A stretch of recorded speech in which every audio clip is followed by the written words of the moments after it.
When we ask students in our class to give us words that they believe are in the definition of negotiate, we usually hear two different types of words. Some of those words are positive and some of those words are negative. And it really depends on the experience that our students have had in previous negotiations. So let's look at the negative words first. When people have had bad experiences negotiating, they will often say that to negotiate means to argue, to compete, to confront, or to manipulate.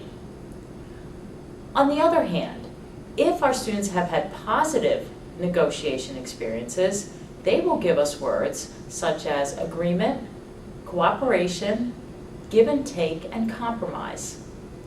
The actual definition of negotiate is to attempt to come to agreement on something through discussion and compromise. This is the approach that we will be focusing on through these lessons on negotiation skills. The positive approach to a negotiation will more likely lead you to a positive outcome, and that outcome is called win-win. There are 4 possible outcomes to a negotiation. You can have no deal, you could have a lose-lose, you could have a lose-win, or the win-win. We will start with the no deal. This is a situation where both parties cannot come to agreement.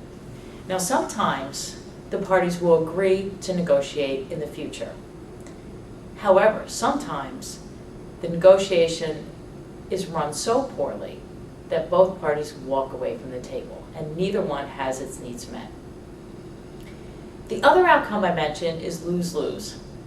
So the negotiation actually ends, but both parties walk away feeling like they gave up too much, feeling like they didn't get the best deal. So this can often lead to feelings of distrust between the 2 parties. And when there's an opportunity to do business together in the future, they often avoid it. The other outcome is lose-win or win-lose, depending on which side of the sales process you're on, whether you're the seller or the buyer. So in this case, one party walks away feeling like they won, and the other party walks away feeling like they lost. So often, the person that lost feels like they gave up too much, and they might feel like they didn't get the best deal, or they paid too much for whatever they just purchased. This will only be an effective approach if you really don't care about the other party and if you have no plans to work with this person again in the future. The 4th outcome, which is really the best outcome, and this is the one we'll be focusing on during these lessons, is win-win. This is when both parties feel that their needs have been met, there has been good discussion, most likely there has been good give and take between the parties, and when you walk away from a negotiation with this win-win outcome, you are more likely to be able to develop a long-term relationship with this business or this customer, whether it's personal or business life. Negotiations training. We will be focusing on helping you achieve win-win outcome in all of your negotiations.